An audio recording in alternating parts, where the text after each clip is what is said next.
कुठेही नैतिकतेचं अधःपतन झाल्याचं आढळल्यास कुणालाही वाचवणार नाही, थेट राजीनामा घेऊ. धनंजय मुंडेंच्या राजीनाम्याच्या मागणीबाबत मुख्यमंत्री फडणवीसांचा इशारा. उद्या अधिवेशनाआधी धनंजय मुंडेंचा राजीनामा होणार. मुंडेंच्या राजीनाम्याबाबत 100% माहिती मिळाली. करुणा मुंडेंचा मोठा दावा. अजितदादांनी 2 दिवसांपूर्वीच धनंजय मुंडेंचा राजीनामा घेतला. अधिवेशनापूर्वी अजितदादा स्वतः राजीनाम्याची घोषणा करणार. करुणा मुंडेंचा TV9 मराठीवर खळबळजनक दावा. फडणवीसांची आणि माझी खुर्ची बदलली पण अजितदादा फिक्स आहेत. मुख्यमंत्री पदावर शिंदेंची मिश्किल टिप्पणी. तर तुम्हाला खुर्ची फिक्स ठेवता आली नाही, मी काय करू. अजितदादांची देखील शिंदेंना कोपरखळी.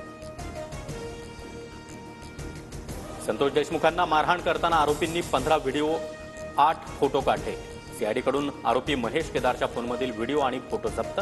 9 डिसेंबरला संतोष देशमुखांना 3 तास अमानुष मारहाण. व्हिडिओ समोर.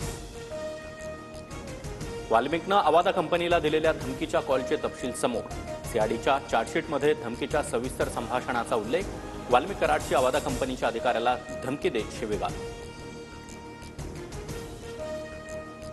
वाल्मिक कराड कैदेत असलेल्या बीड जेलमधील सीसीटीव्ही बंद. महत्वाच्या ठिकाणांच्या आणि बराकमधील कॅमेरे बंद. कारागृह अधीक्षकांच्या एका पत्रातून धक्कादायक माहिती उघड. ठाण्यात दोन्ही शिवसेनेचे कार्यकर्ते आमनेसामने. ठाकरेंच्या शिवसेनेच्या नेत्यांनी आनंद दिघेंना अभिवादन केल्यानंतर शिंदेंच्या नेत्यांकडून स्मारकाला दुग्धाभिषेक. आनंद आश्रम परिसरामध्ये जोरदार घोषणाबाजी. उपमुख्यमंत्री एकनाथ शिंदेंच्या बालेकिल्ल्यातून ठाकरेंच्या नेत्यांचा महाराष्ट्र दौरा सुरू. आनंद दिघेंच्या पुतळ्याला पुष्पहार अर्पण करत दौऱ्याला सुरुवात. संजय राऊत, विनायक राऊतांसह ठाकरेंच्या नेत्यांच्या सभा होणार.